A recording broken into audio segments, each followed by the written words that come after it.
झारखंड से कांग्रेस के राज्यसभा सांसद धीरज साहू के ठिकानों पर छापेमारी में अब तक 351 करोड़ रुपए कैश बरामद हो चुका है।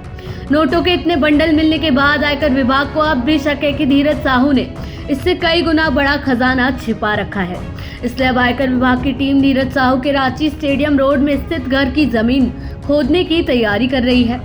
जी हां, कांग्रेस के राज्यसभा सांसद और कारोबारी धीरज साहू के ठिकानों पर इनकम टैक्स विभाग की कार्रवाई में अब तक 351 करोड़ रुपए नकदी बरामद हो चुकी है। ये कार्रवाई भी एक रिकॉर्ड बन गई है। किसी भी एजेंसी द्वारा एक ही ऑपरेशन में अब तक की सबसे ज्यादा नकदी बरामद की गई है। बता दें कि साहू ग्रुप पर टैक्स चोरी का आरोप है। इस पर एक्शन लेते हुए इनकम टैक्स विभाग ने 6 दिसंबर को छापेमारी की थी। इस नकदी का एक बड़ा हिस्सा साहू से जुड़ी ओडिशा स्थित बौद्ध डिस्टिलरी प्राइवेट लिमिटेड से बरामद किया गया था। टैक्स चोरी ऑफ द बुक लेन देन के आरोप में डिस्टिलरी के प्रमोटरों और साथ ही और लोगों के खिलाफ मैराथन छापेमारी 6 दिसंबर को शुरू की गई थी। आपको बता दें कि छापेमारी के दौरान 100 से अधिक आईटी अफसर मौजूद थे और जब्त नकदी की गिनती के लिए 40 से अधिक मशीनें लगाई गई थी।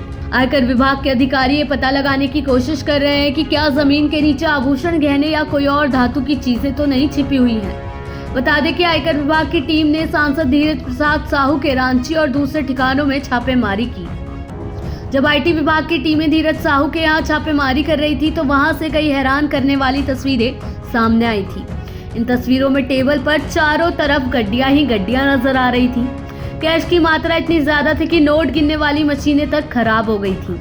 कांग्रेस ने बना ली थी मामले से दूरी। बता दें कि कथित तौर पर धीरज साहू का परिवार एक प्रमुख शराब निर्माण कारोबार में शामिल है और वो ओडिशा में ऐसी कई फैक्ट्रियों का मालिक है। इस बीच भारी मात्रा में कैश बरामद होने के बाद कांग्रेस ने धीरज साहू से दूरी बना ली है। पार्टी महासचिव जयराम रमेश ने कहा था कि सांसद धीरज साहू के बिजनेस से भारतीय राष्ट्रीय कांग्रेस का कोई लेना देना नहीं है, सिर्फ वही बता सकता है और उन्हें ये स्पष्ट करना चाहिए कि कैसे आयकर अधिकारियों द्वारा कथित तौर पर उनके ठिकानों से इतनी बड़ी मात्रा में कैश बरामद किया जा रहा है।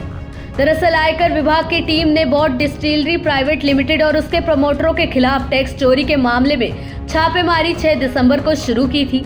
इस एक्शन को अंजाम देने के लिए आयकर विभाग और कई बैंकों के लगभग 80 लोगों की 9 टीमें बनाई गई थी, जो 24 घंटे सातों दिन काम कर रही थी। सुरक्षा कर्मियों, ड्राइवरों और बाकी कर्मचारियों सहित 200 अधिकारियों की एक और टीम तब शामिल हुई जब अधिकारियों को कुछ अन्य स्थानों के अलावा नकदी से भरी 10 अलमारियां मिली थी। आयकर विभाग के अधिकारियों ने कुल 176 बैग में नकदी को रखा है। इन बैग में रखे कैश की गिनती शुरू की गई थी। रविवार देर शाम भारतीय स्टेट बैंक के क्षेत्रीय प्रबंधक भगत बेहरा ने बताया था कि उन्हें गिनती के लिए 176 बैग में नकदी मिली थी। शेल कंपनियों की भूमिका भी जांच के दायरे में है। सूत्रों के मुताबिक अवैध तरीके से अर्जित धन के इस्तेमाल को लेकर हवाला ऑपरेटर और मुखौटा कंपनियों की भूमिका जांच के दायरे में है।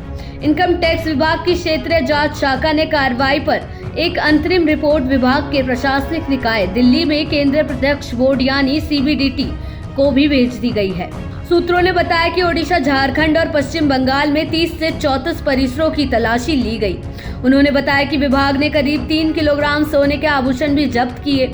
इन 3 राज्यों में काम करने वाले कई हवाला ऑपरेटर और कुछ मुखौटा या संदिग्ध कंपनियां विभाग की जांच के दायरे में हैं, क्योंकि इन तलाशी और भारी नकदी की बरामदगी के दौरान उनकी भूमिका का संकेत देने वाले दस्तावेज बरामद हुए हैं।